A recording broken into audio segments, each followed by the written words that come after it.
Means a new recipe, right? We've got Chelsea Didinger here with us, the executive director of the Colorado Dry Beans. Thank you so much for coming in so early. My pleasure. We were just chatting during the ad break that this is actually a really big local industry here in Colorado. Can you tell us about that? Yeah, first of all, thank you for having us on. Of course. We love to be here talking about our favorite topic in the world, which is obviously beans. I love that. But one thing that a lot of folks don't realize is Colorado is a really big bean growing state. So we're about 6th in the nation. And we're known for several varieties of beans, which I have some here to show you. But Pinto is our #1, and then I can show you the other ones too. Would you like to see? Who doesn't want to see beans, right? Beans are amazing. Wait, I'm one of those people, right, that didn't know that. Yeah. So, like, what are some of the biggest, what names are we looking out for in the grocery store to make sure that we're supporting local? So that's actually a great opportunity for consumers to kind of help, because sometimes beans in the grocery store, it's not clear if they're local or not. No, it's not, yeah. So if consumers go to the grocery store and they say, I'm looking for local beans, then that'll kind of build demand for that. But if you go to our website, coloradodrybeans.org, then there are also places that it'll connect you where you can look for local beans. Great. Okay, so what do you have? I wish people could smell what's in front of it. It's actually, like, it looks so simple, but it smells so good. Beans are perfect. There you go. I love the passion. So what do we have here? Yeah, so I brought in first the dry beans. I'll kind of show you some of the beans we're known for in Colorado. Yeah.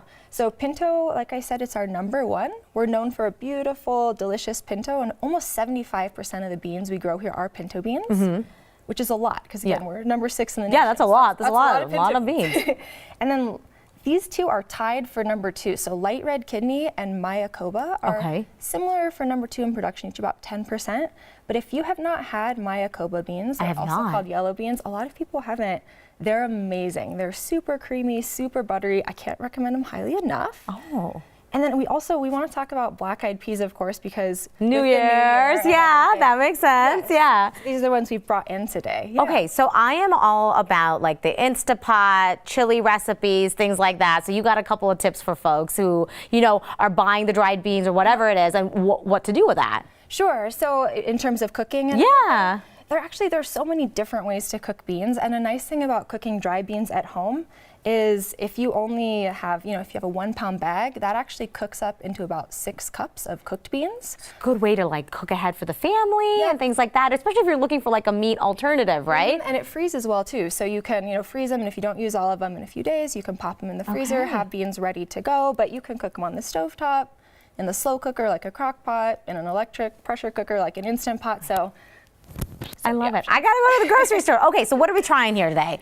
Yeah, so yesterday was National Bean Day, so I hope you were You were busy, huh? I was picking up more beans than most people eat in a year yesterday. But I brought in fresh Colorado Proud beans and black-eyed peas, so you can try them first kind of as is, because forget wine tastings, you can have bean tastings. Yeah, right? This is the new Saturday night party. Okay, I'm gonna try this one. Yes, these were cooked in a slow cooker with only just salt and water, nothing else. I can do that. Yeah, great. Pretty easy, right? Yeah.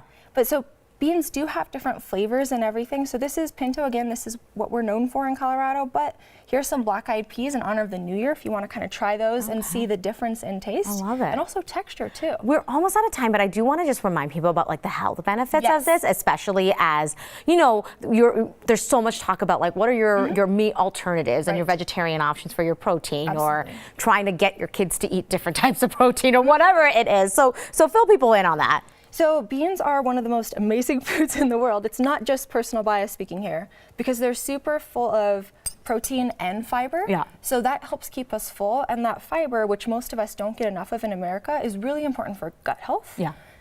Healthy gut, healthy life, healthy, happy person, right? So again, there's more information on our website, and we're actually having a bean summit in March. So if you want to come hear about health benefits and actually meet growers and everything. Cool. Lots of bean outreach. But again, these beans, they're easy. You can hummus. It's a bean hummus. Local beans and hummus. And I'm going to be eating that next in the ad break. I love that. I've never talked about beans so much in my life. Oh, talk to me. You're like, I could go for hours. I love it. All right. Thanks so much for coming on. I appreciate it. We'll be right back.